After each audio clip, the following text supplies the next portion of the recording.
Moving on to the first session of the day, we have a keynote session. Currently based in Bangkok, our speaker has spent the last 3 decades in Asia Pacific, leading strategy planning and in senior management roles with McCaughan, one of the world's largest advertising and communication companies. He has helped to build the strategic planning function and managing region-wide accounts for McCaughan World Group. He also has an extensive history of working on implications of media changes, how society is influenced by and influences them. He has also been leading key initiatives into the aging markets of Asia for over a decade now.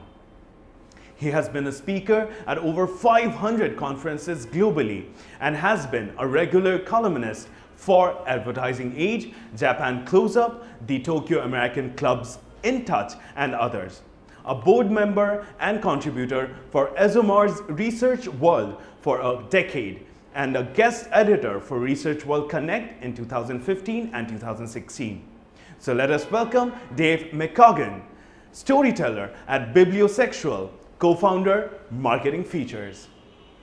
Hello, and hello to all my friends in Bangladesh, in Dhaka. It's been a long time since I've been there, missing you greatly.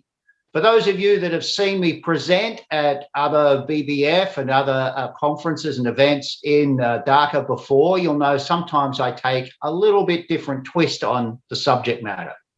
But today I'm quite passionate about this. I know the conference is called Content Marketing, but that's an incorrect name, because what you're interested in is not content marketing. What you should be interested in is you want to use content to market your brand. Now, I'm going to get somebody to keep on moving the charts along because we had a little technical difficulty. Because we're talking about content, of course, this content had some problems. But if we could have the next chart, please. You know, when you Google content marketing, you get all of this sort of stuff that comes up on screen. Tons and tons and tons of content about so-called content marketing. Now, what it's really doing is actually, if you look at all this content, is lots of reports and ideas and suggestions and workshops and for sale tools on how you can improve the performance of your using content in some way. Next chart, please. Typically, it's like this. And, you know, this is actually a very interesting report. I read it the other day. It's about content marketing trends this year, and it's basically about how you can technically do a better job of creating content and then distributing that content using various types of tactics, etc. But I want to emphasize first what I mean by you're not doing content marketing. Next chart, please. This is a great example of content marketing. It was a poster on the side of a bus when I was visiting Singapore, admittedly, just before COVID hit. If you can't read the poster correctly, it says, "Fighting for justice never grows old. 40% of superhero program viewers are 45 or over in Singapore." It's actually an ad for the release of a new Marvel movie. And what it is doing is using content to sell content, because the term content marketing means the marketing of content. Think about it. That's what it literally means, the marketing of content. So if you're a content maker, you want to market your content. Next chart, please. I mean, let's face it. Marvel Comics, for example, is a great example. They make content. They make things that people want to watch, listen to, read, etc. What they need to do is to market their content. Most of you are not trying to market content. You're trying to market your brand using content as one of the tactics under a marketing strategy. And I will repeat that again. You use content as one of the tactics under a marketing strategy. If you believe you have a content marketing strategy, you're not a good marketer, because you're not thinking about what you need to do is you need to market your brand, your product, content, just like talking about influencers and social media. These are all just tactics in part of the marketing communications plan that is part of your marketing strategy. So let's be clear about the language and what we're trying to do here. Attending this event is very important to you if you're trying to figure out the tactics and how to fine-tune the tactics with which you can use content to actually market your brand or product. Okay, next chart, please. Think about it this way.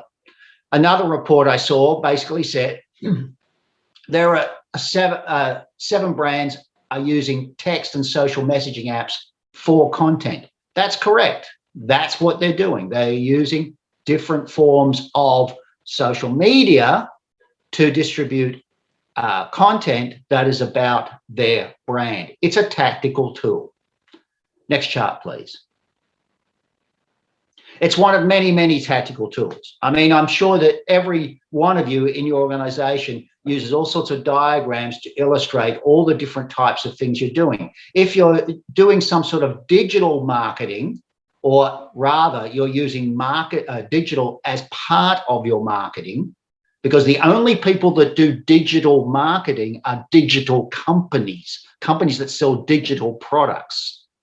But everybody else uses digital products to be part of their marketing plan. And you end up with a lot of very interesting diagrams like this, but sometimes they lose the focus of what you really need to be thinking about. How can you fine-tune what you use as content to help market your brand? Next chart, please.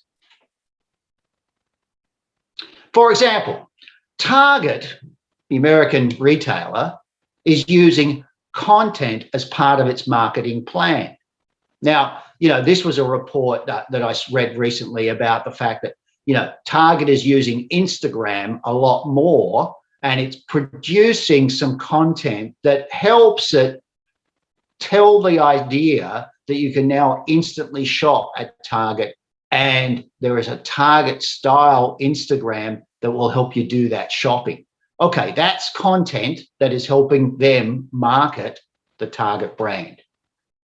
Next chart, please. In reality, using content as part of a marketing plan comes down to three main things, The people you want seeing that content, the people you want sharing that content, the people you want talking about that content, and sharing and talking about it are not the same thing. Let me be clear. Anybody has to understand that when somebody shares something on a social media platform, that doesn't mean they are talking about it. That doesn't even mean they're that interested in it.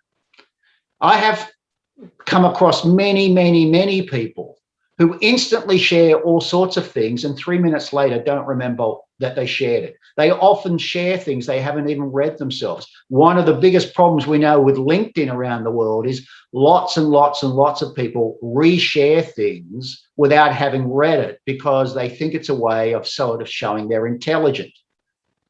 So think about this though. The people you want to see it, the people you want sharing it, the people you want talking about it. Next chart, please. Because the reality is that means making content they can use in social mediums, the social mediums they prefer, connected to an issue that matters in their life. So if you think about it, what you're doing is producing content that people can use in the social mediums they prefer, connected to an issue that matters in their life, attention, if you like, that matters in their life. And that's the secret of success with content and how to use it in marketing. Next chart, please. Let me give you a simple example of the way in which content has been used in marketing before. And please, please, please, please, as always, I will remind you, there is nothing new in marketing. The use of content in marketing has been going on for literally thousands of years. The mediums change, but actually the rules don't. So this is a TV show from 1959 in America, Markham. It was a mystery show. It was about a detective who basically solved mystery problems. Now, a formula that we've seen in hundreds and hundreds of TV shows since. Markham was interesting, though, in that the people that owned the show was the Schlitz Beer Company. They paid for its production. It was distributed on CBS network TV stations all over the United States. And remember, in 1959, the social medium in America was television. I know you don't think of TV as a social medium. You're incorrect. TV has always been and remains a massive social medium. It is a way in which people find out things, share information. They used to cluster around the TV to watch programs and then talk about it the next day. That's the ultimate in social behavior and social media. So Markham was a TV show made by a company as content to reach the people they cared about in a medium that they used to socialize with, television. Next chart, please. What's interesting is if you think about this, at some point in every program, so it was a half-hour TV show, but at some point, either halfway through or usually at the end, the character would start talking directly to the audience. He would start explaining to the audience how he had solved the problem.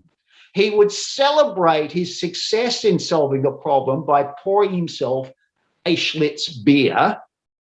And the Schlitz beer branding would be integrated significantly into the regular part of the program. It was perfect branding content because it was very interesting. Next chart, please. Break it down. It worked like this. There was a tension. The tension was everybody was watching this show to understand how the smart guy could solve the mystery. It was using the social media of the day, television. It had distinct content in terms of there was a reward for genius. He poured himself a beer because he was a smart guy who'd solved the problem. And the brand was integrated so that people understood that to move up to Schlitz was a move up for smart people, and you could be just like Markham, the character. It was a perfectly integrated piece of content that was delivered through relevant social media to allow people to understand what the brand was doing. That's using content in marketing. Next chart, please. You can see I talked there about a basic framework. If you're doing content marketing, of course, there's a lot of the nitty-gritty, a lot of the details, and there'll be many wonderful speakers at this conference talking about the details. But you have to have some sort of strategic framework for figuring out, okay, what is the elements I need in every piece of content that we are going to help distribute? Well, you need to know 4 things. The tension, what the brand wants to leverage. What is the thing going on in people's lives that you want to leverage? The social media, how you share it. The content. What is it that what is your audience going to find interesting about this? And the brand. It must be integral to the content. Otherwise, you know what? You're just a charity giving away money. And believe me, I've seen tons and tons and tons of content from brands that wasn't content from brands. It was just entertainment, free, given away, and nobody could remember which brand was providing it. If you're doing that, then just pour the money down the drain because you're wasting your resources. Next chart.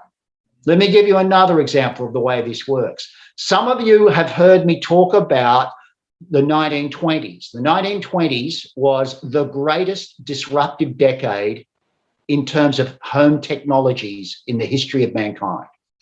One of the most disruptive technologies to enter the homes in the 1920s was the electric washing machine, the first real labor-saving device to go into homes.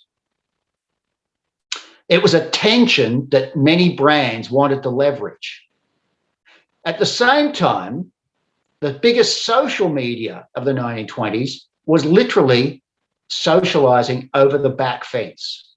people socialising across the fence between their houses. Now, this is happening in the UK. It could have been the US, it could have been Germany. It happened in lots of countries. Unilever wanted to take advantage of this. People were starting to get interested in washing machines. They were talking about this across back fences.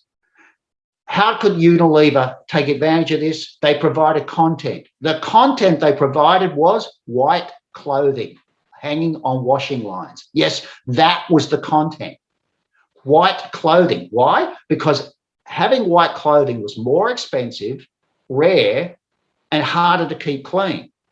So Unilever provided a washing powder that could go in these brand new washing machines that would people, more importantly, housewives, would talk about on the back fence, which was the social media. And the result of all that was that they were giving away white clothing, having it hung up on washing lines so that the housewives could talk about the fact that I can keep that clean because I've discovered Persil washing powder, which washes whiter. And that was the content that was being provided, the discussion points about the white clothing and the washing powder that will keep it clean. So you can see that historically, 100 years ago, people were using content in the same way that you're trying to use content. They understood the tension, they understood the social media, they understand what content would get interest, and they understood how to integrate the brand into the story so that people would associate this great content that I'm talking about on my social media with a brand. Next chart, please. Here's an example that recently from Bangladesh. Probably most of you know much more about this example than I do, about the fact that Nestle supported International Women's Day with the Choose to Challenge the Mindset campaign. The tension was women can do anything. That desire to get that message out, that frustration that many, many women have in Bangladesh and around the world to be understood that, hey, I can do anything just as much as men can. It's up to us as individuals. The social media, of course, things like Facebook. The content, strong women challenging stereotypes in the form of a film, but, you know, and the support media that was happening around that delivered through Facebook. The brand integrated into it as the message being that Nestle supports its core audience, which is women, and that is the core audience of Nestle. So it supports women as they want to try and prove that they can choose their own challenges.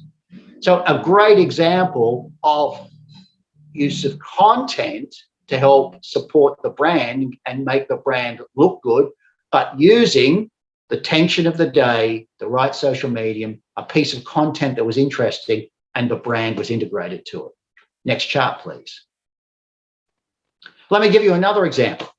A good friend of mine who specializes in developing content for brands told me that one of his favorite pieces of content being used by a brand was this series of videos that is constantly coming out from a company in New York in the United States. It's a series of videos about rare watches. It stars this guy, and basically what he does is he tells everybody what makes a rare watch worth what it is, how you can be sure that a rare watch is what you're buying, how to take care of rare watches. It's a complete set of content around the idea of rare watches and people that are interested in watches. Next chart, please.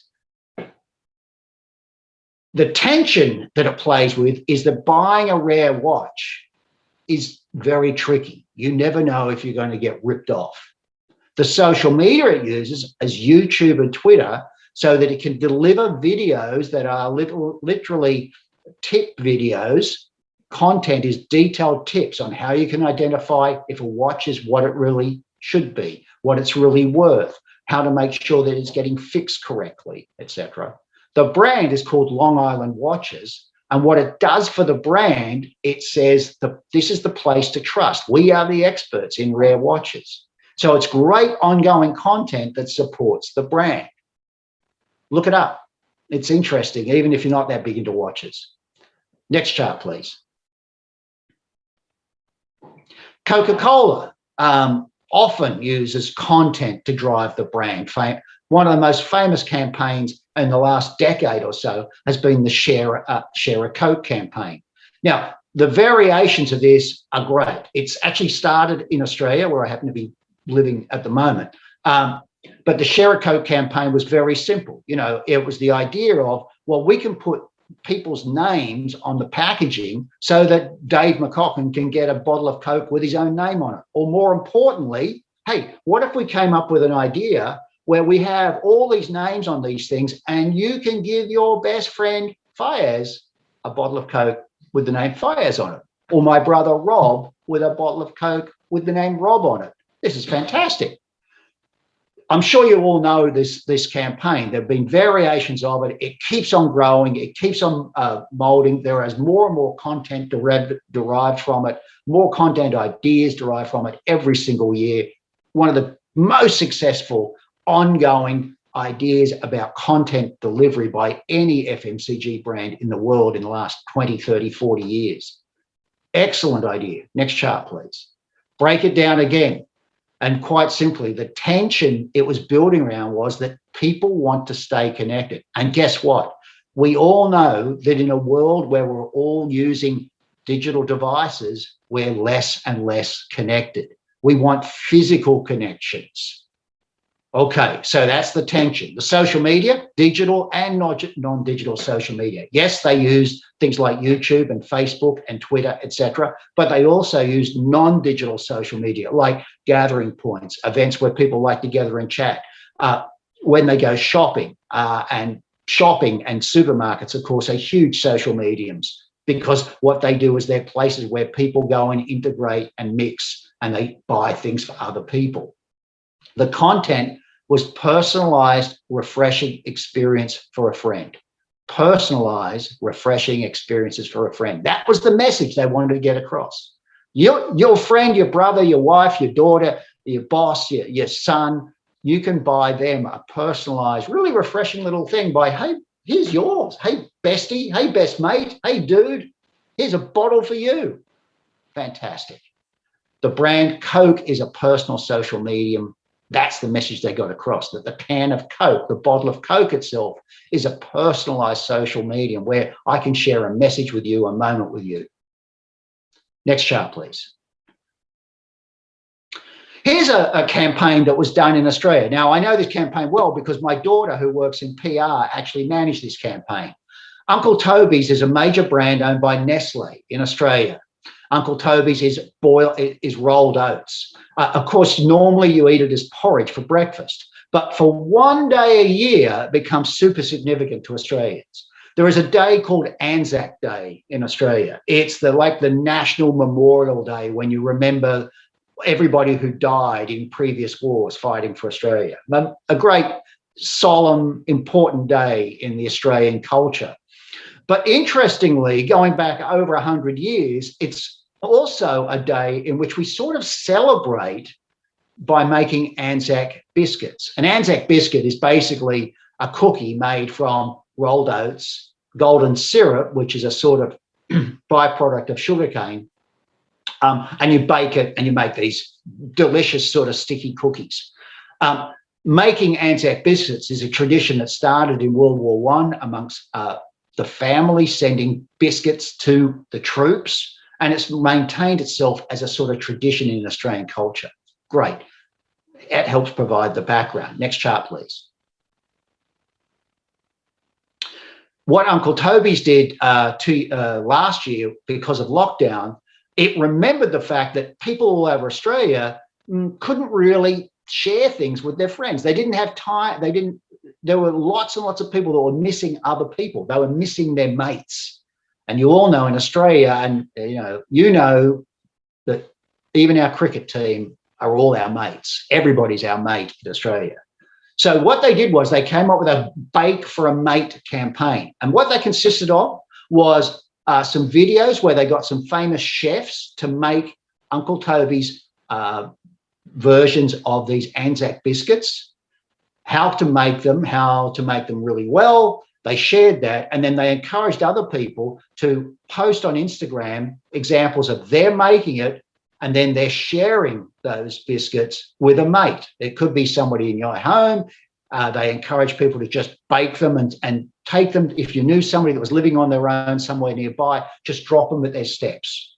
In COVID times, when we were shut down last year in Sydney, this was fantastic because people were just actually baking and then just taking a bag of biscuits and leaving it on the doorsteps of their friends, of their neighbours, etc. Great campaign. Next chart. Let's break it down again into that formula. The tension, there's an annual special tradition to make Anzac biscuits for Anzac Day. The social medium they chose to use was Instagram, and it was all about people sharing their stories of making biscuits for other people. The content was all about the recipes, the how to make it, how to share. The brand got the payoff.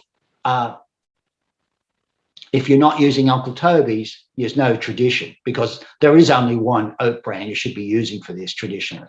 And it was all about Uncle Toby's. So they integrated the brand into the story. They entered it into the content, but the content was very good at getting across through the right social medium. Hey, everybody can be part of this. Everybody can literally make a biscuit for their mate. Okay, please. Now, when you decide that you want to create content, you have to make a decision on one of three types of content. The role of a brand is either to help or provide hope or provide hijinks. Hope as in, as in brands who are there to solve problems. So if you're a brand that solves problems, create content that helps people solve problems. Okay, can the brand offer help in a credible way that people will see comes from its past behavior? When you think of what my brand stands for, is there an obvious connection to solutions that will be, well regarded? Some brands, that's what they do. Some brands offer hope. Okay, hope is all about the idea that what you're trying to do is help people feel that there's something to look forward to. Hope, providing hope in bad times. And of course, in the last year and a half, because of COVID, this has become fundamental to what a lot of brands can do. And then there's hijinks. Is your brand actually a positive distraction?